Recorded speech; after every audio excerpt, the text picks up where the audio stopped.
there!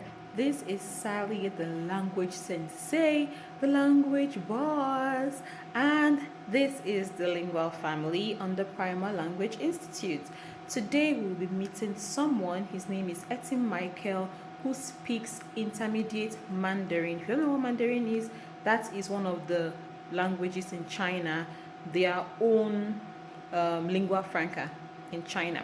So he started from zero beginners up to intermediate level.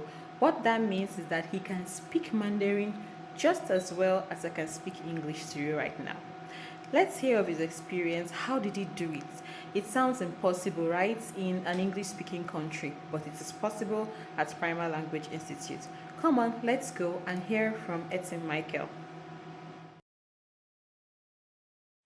你好，我姓 Etim，我叫 Michael Etim，我23岁，我是尼日利亚人，我学了汉语10个多月了。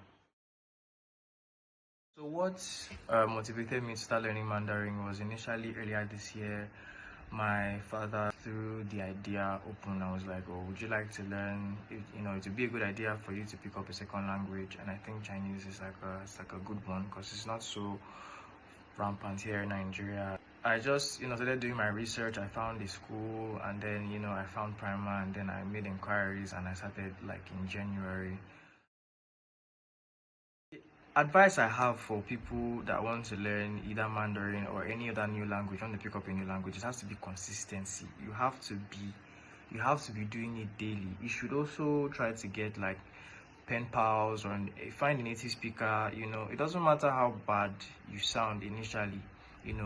They always tell you mimicry is the best form of flattery. So whenever a native were to hear you speak their language, they will just be like, oh, you're actually making an effort to want to learn my language. It's something that I find interesting, and they'll want to help you along the way, because I know I had to meet some Chinese people along the way, and I made some friends, and they also helped me. They'll correct my Mandarin, and anywhere I'm having like trouble, and they'll just it helps a lot, honestly. So I think that's one thing. Yeah.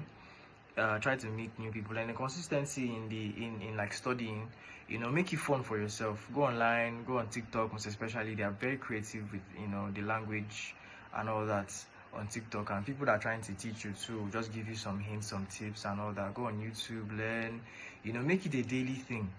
Mandarin should be a daily thing for you, or whatever language you're putting in, you're trying to learn. The effort will be with you, just constantly reminding yourself, correcting yourself, and you don't be scared to make mistakes. Everybody's going to.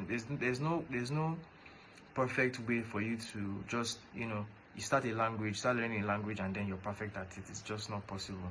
You have to fail, a couple of times, and then along the line you just get there, and everything will just work out at the end of the day, honestly. So consistency, practice, making mistakes, learning from your mistakes, and just reviewing everything you've learned as frequently, as often as possible, so that you can just have them with you daily and you don't forget. All right, so I would give it to my two Mandarin teachers, Fei Lao Shi, first of all.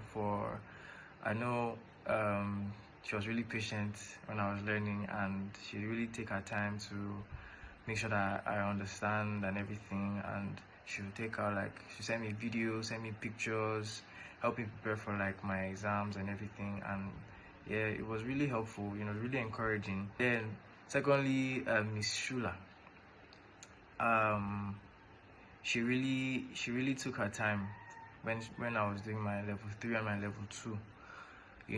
She painstakingly explained things. It wouldn't matter if maybe we were doing an online class or physical class. She usually most things, like in my level 3, since I had to read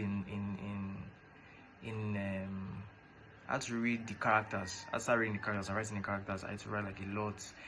I really appreciate her for giving me all those assignments and the quizzes. Those really kept me like on my toes. Yeah, that's pretty much it. Then also my family as well. My parents and my siblings always encouraged me. My friend Deborah, always encouraged me. And